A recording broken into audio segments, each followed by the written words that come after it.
My parents come first. Your mother needs to leave, lol. My husband dropped this bombshell on my mother. Believe it or not, his parents had moved into our house without even asking. Okay. I'll leave. Doing as she was told, my mother left the house in tears. My name is Nancy. I'm 30 years old and run a small cosmetics company. My husband is Jimmy. He's the same age as me and works as a hairstylist. We met through work and have been married for a year. Before we got married, I lived alone with my mother, who has a chronic illness. My mother has been single since she divorced my father. After dating Jimmy for a year and a half, we started talking about getting married. I asked him if we could live with my mother after we got married. I couldn't stand the thought of leaving my sick mother to live alone. At first, Jimmy said he didn't want to live with my mother because it would be awkward. We didn't agree on this, but we decided to meet each other's parents first. When he came to our house to meet my mother, he seemed surprised. Well, this house is so big and beautiful. It's big enough for several people to live in. Jimmy liked the house, but he still didn't want to live with us. So, I proposed that I would cover all the living expenses if he agreed to live with us. He agreed to this arrangement. I also went to meet his parents. Their house was quite old and shabby, but they welcomed me warmly. With the issue of living arrangements resolved, we got married. I earned more than my husband, so my friends commented that there was quite an income disparity in our marriage. But since he has a job and is independent, I didn't think much about the financial aspect. I was more attracted to his personality. I tend to be a pessimist, but Jimmy has a bright personality. Talking with him lightened my heart. I felt happy to have him as my life partner. Jimmy, who is friendly and works as a hairstylist, quickly bonded with my mother, so I thought living together would go smoothly. But I was very wrong. After we got married, Jimmy started relying on me financially more and more. My mother didn't like this and often scolded him. Jimmy, are you borrowing money from Nancy again? And I've never seen you pay it back. Jimmy, looking fed up, responded to my mother. I'll pay it back with my next paycheck. You said you borrowed money because you didn't have enough to go out drinking, but if you don't have money, you should stop going to those outings. It's for work, so I can't refuse. Work-related, huh? My mother didn't seem convinced. Basically, I don't think you, who stays at home all day, can understand. Jimmy was visibly annoyed. Sensing the tension, I hastily said, well, I understand wanting to go out with colleagues, so it's fine. Nancy, you're too lenient. He said the same thing last month and the month before, but did he pay you back? No, he hasn't paid me back. In the years since we got married, I've lent Jimmy several $1,000s, but he hasn't paid most of it back. Since he doesn't pay for living expenses, it's hard to believe he's short on money. Then, Jimmy reacted like this. Living with your mother is really tough. She is so difficult to deal with. Since I have to deal with that, it should be okay to borrow some money, right? You agreed to this by letting me cover the living expenses, right? I'm not lending you any more money. Please. I don't have any money with my low salary. No matter how many times I refused, Jimmy kept persistently asking for money, and eventually, I ended up giving it to him. I realized this couldn't go on, and tried to have a serious talk with him, but he always brushed it off with a smile. Honestly, I'm considering divorce. When we were dating, Jimmy often treated me to meals and gave me gifts. Now, even though it's only been a year since we got married, this situation has changed drastically. I kept hoping he would eventually change and couldn't bring myself to leave him.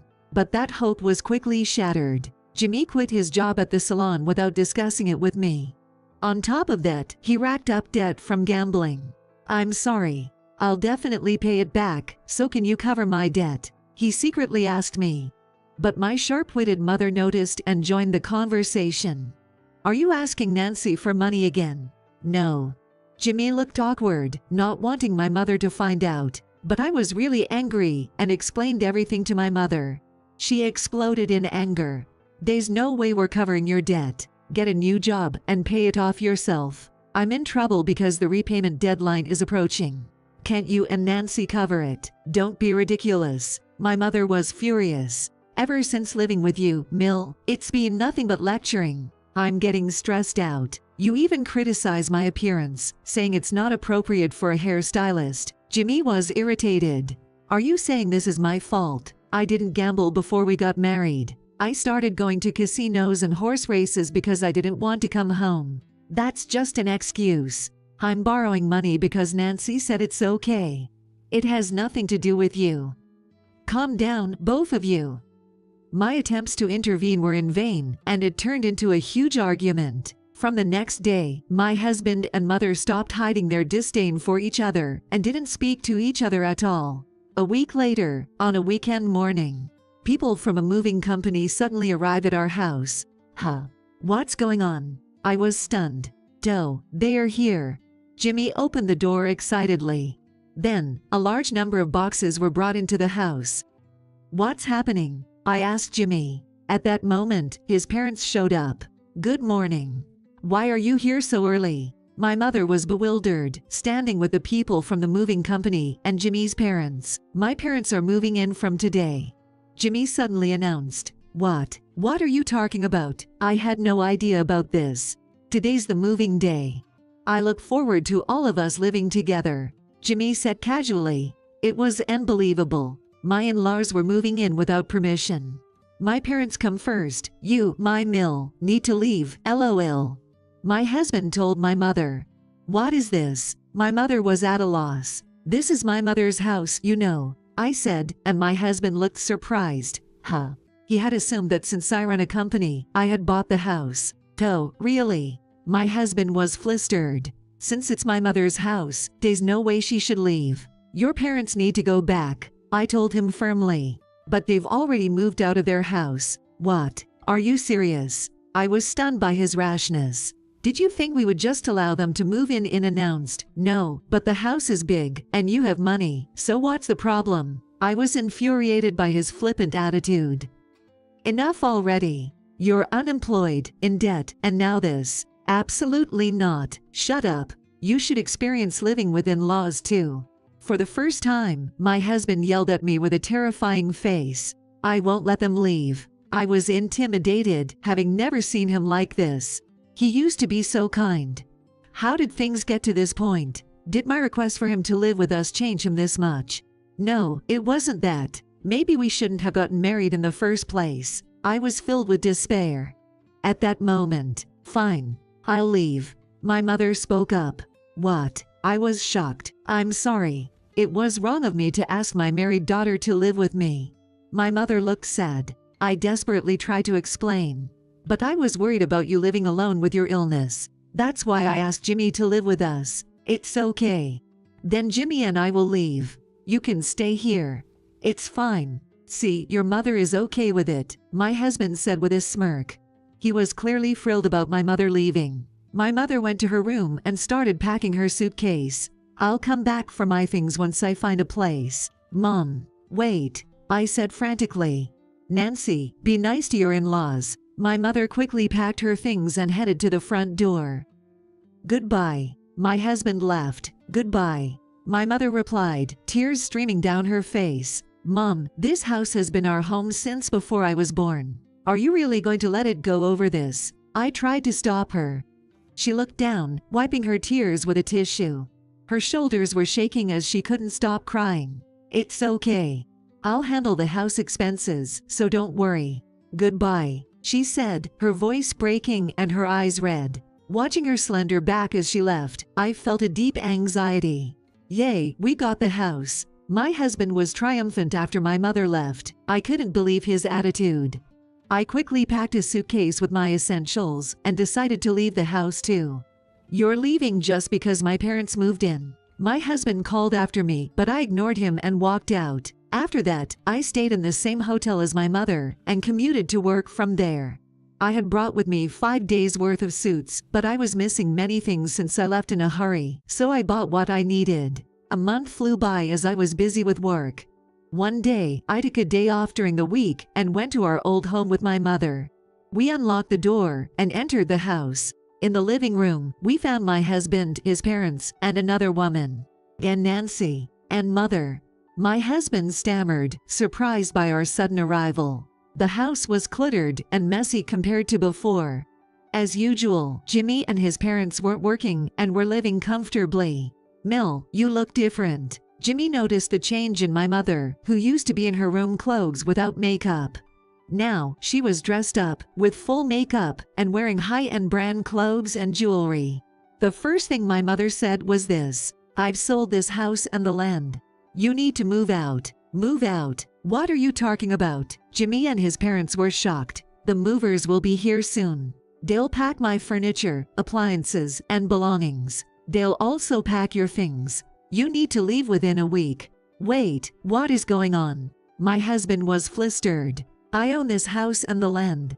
I've let you stay here rent-free for over a month, so you should be grateful," my mother said firmly. "No way, we're not leaving." My husband strongly resisted. "In a week, this house and land will belong to someone else. If you're still here, then you'll be trespassing and the police will get involved. Is that what you want?" Gah. My mother had planned to sell the house and land for some time. The house was too big and hard to manage, so she was considering moving to a smaller, more manageable place. When Jimmy's parents moved in, she saw it as an opportunity to get back at Jimmy for causing me so much pain. Jimmy was stunned when he learned this. "So, when you were crying as you left the house, oh, those tears were because I was trying so hard not to laugh at your triumphant face. I was acting. Didn't you think I was good?" my mother said, laughing. "Ma'am, it's time," her secretary informed her. "Ma'am." My husband was stunned. "Oh, you didn't know. I'm a consultant for the cosmetics company." When he heard the company name, my husband was shocked. "Wait, that huge company? I thought you were unemployed." "Well, I am at home a lot because of my chronic illness, so I left the company to Nancy's brother. Nancy is the president of our subsidiary." "I didn't know any of this. Seems my daughter didn't trust you enough to tell you. Anyway, I'm leaving now. Make sure you move out by the deadline." With that, my mother left the house gracefully with her secretary. "Nancy, why didn't you tell me?" my husband immediately asked. "I thought it would make living together even more difficult. Besides, I was worried you might try to borrow money from her too." Hearing my reason, my husband smirked. "So, it turns out you have more wealth than I thought. The new place must be nice too, right? We'll move there too." "That's not happening. I'm here to discuss our divorce." "What, divorce?" My husband looked incredulous. "And this woman sitting casually on the sofa, she's your mistress, isn't she?" I said, looking at the woman, who lowered her face uncomfortably. "No, it's a misunderstanding. She's just an acquaintance, nothing more." My husband defended himself. "This is the proof." I laid out photos on the table showing evidence of his affair. I had been suspicious of his infidelity for some time and hired a private investigator. The countless borrowing of money and gambling were likely spent on this woman too. "When did you take these?" The photos showed him entering a hotel with the mistress. "I'll be demanding alimony." Realizing he couldn't hide anymore, my husband apologized. "I'm sorry, I'll break it off with her. The divorce isn't just because of the affair. You don't work and you've racked up debt. I kept hoping you'd change, but I can't wait any longer." Hearing this, my husband counted. "But you earn enough, so it would have been fine if I stayed home as a house husband, right? Why should I support a house husband who also cheats and racks up debt? I used to work, but since you kept lending me money, I lost the motivation. So, it's my fault you stopped working. Then it's even clearer we should divorce." Seeing my resolve, my husband conceded. "Okay, let's divorce. I'll pay the alimony," he said. I called the lawyer who had been waiting outside. We drafted a legal document regarding alimony, and my husband signed the divorce papers I had prepared. The lawyer took the documents. "But I'm still entitled to half of your assets. We've been married for a year, so I should get half your annual income." He said this as if it were a matter of course, but it wasn't going to be that easy. We had a prenuptial agreement stating that there would be no division of assets in the event of a divorce, remember? "What? Jimmy, you agreed to the prenup, didn't you?" "No." He finally remembered. "It was agreed that there would be no division of assets if we divorced within 2 years." "Yeah, I agreed, but I didn't expect this." Jimmy looked pale. "At the time, you didn't imagine we'd separate, so you agreed to it without much thought. So, if we divorce, I don't get a cent. You'll be only paying alimony." Hearing this, Jimmy hung his head. At that moment, the movers arrived and I began directing them to pack. "Wait a minute. What's this about being unemployed and in debt? You said you were a company president. Jimmy's mistress, who had kept quiet until now, shouted loud enough for the whole house to hear. Sorry, I was originally a hairstylist. I'm unemployed now, but I plan to find a new job soon. Apparently, Jimmy had lied about his job to his mistress. I'm breaking up with you, she shouted and immediately left the house. The movers finished packing my mother's and my belongings, then started packing Jimmy's and his parents' things. His parents were in shock at this sudden eviction. Later, I went to the local government office and filed for divorce. Our marriage lasted only a year. After we separated, Jimmy desperately searched for a new job but couldn't find one with conditions as good as his previous job, so he struggled to find employment. With alimony payments and debts, Jimmy and his unemployed parents ended up homeless. They eventually found part-time jobs and managed to rent a rundown apartment. My mother and I moved to a new place. It's a modest home but surrounded by nature and very comfortable. I have no lingering feelings for Jimmy, and I'm not considering remarriage right now. My work as a company president is fulfilling, and I'm living happily with my mother.